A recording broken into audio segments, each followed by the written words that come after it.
ಯಡಿಯೂರಪ್ಪ ನಿನ್ನೆ ಒಂದು ಕಡೆ ಎಲ್ಲೋ ಒಂದು ಸ್ಟೇಟ್ಮೆಂಟ್ ಕೊಟ್ಟದ್ದು ನೋಡಿ ನಾನು. ಈ ಕಾಂಗ್ರೆಸ್ನವರು ಗಂಡಸಿದ್ರ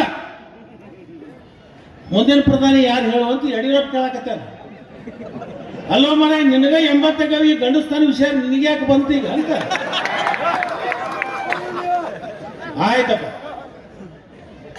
ನಮ್ಮದು NDA ಒಕ್ಕೂಟ ಇದೆ, ಇಂಡಿಯಾ ಒಕ್ಕೂಟ ಇದೆ.